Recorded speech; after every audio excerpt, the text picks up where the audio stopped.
Magandang araw po sa ating lahat, nandito naman uli tayo para sa panibagong episode at welcome pong muli sa aking YouTube channel.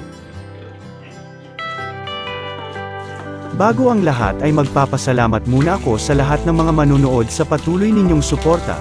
Hello po sa inyong lahat at sana ay nasa mabuting kalagayan saan man naroroon. Maraming salamat po. Tanghaling tapat na ngayon at magpapaligo muna ako sa mga inahin dahil medyo mainit ang panahon, kumustahin na rin natin ang mga kalagayan nila.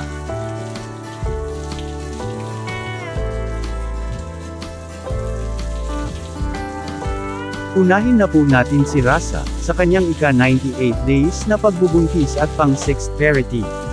Malaki na ang kanyang tiyan at 2 linggo na lang ay may aabangan naman tayong mga bagong piglets.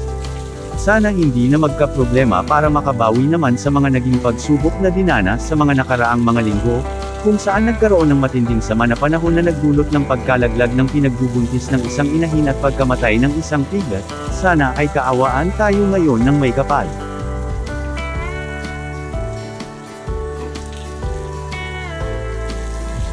Kung may oras pa po kayo sana ay mapanood ang mga previous episodes sa mga naging pagsubok namin dito sa mga nakaraang mga araw, ang mga video links ay ilalagay ko lang po sa description.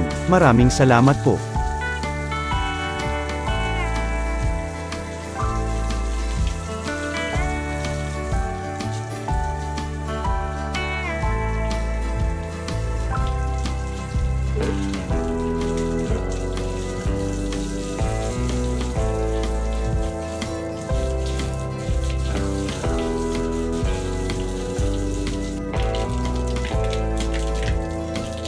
Dito naman sa kabilang kulungan, ito naman po ay si Mars. Last month ay nanganak po ito ng 17 piglets pero may isang stillbirth. Hindi po sa amin ito at pinaalagaan muli sa amin ng aming kamag-anak. Mga 1 linggo pa nang siya ay dinala dito, hindi na monitor ng may-ari ang paglandi sa loob ng 7 araw mula sa pag-awat ng mga biik. Pagdala dito nakapagbigay na po kami ng dewormer, gamot na antibacterial at bitamina para makondisyon at maghihintay na lang sa muling paglalandi.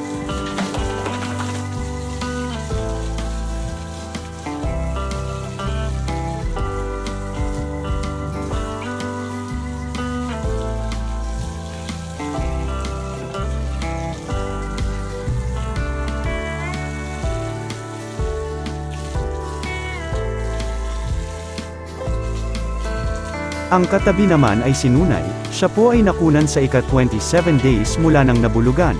1 linggo na ang nakaraan dahil sa sobrang stress gawa ng masamang panahon, 4 na araw na walang tigil ang pag-ulan at nagdulot pa ng mga pagbaha sa probinsya pati dito sa kulungan ay inabot din ng tubig baha.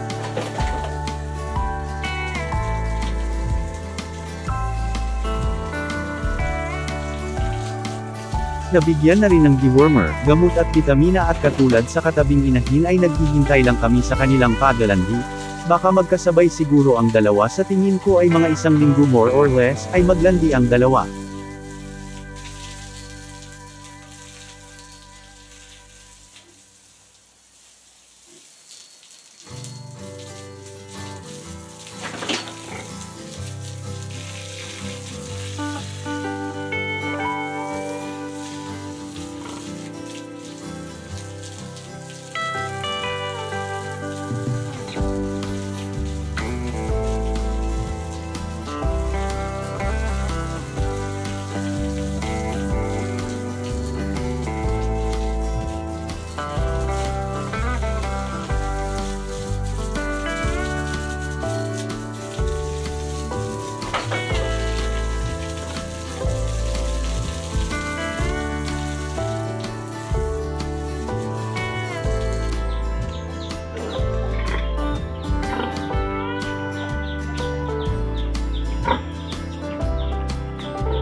Kung may mga bagong walay kayo na mga inahin ay kailangan ma-monitor natin sa loob ng 1 linggo dahil maaari silang pabulugan kapag mag-standing heat. Katulad sa mga inahin namin dito, halos wala pang isang linggo ay nabulugan na sila. Kapag nalipasan ay maghihintay naman tayo sa susunod na paglalandi. Kung nais mapabilis ang piglet production at makatipid din sa pagkain ay mas mabuti na ma-monitor agad pagkaawat ng mga piglets.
Malalakas na ring gumagalaw sa loob ng kanyang tiyan kapag kinakapa. Excited na rin kami sa kanyang panganganak at sana ay kaawaan ng Diyos.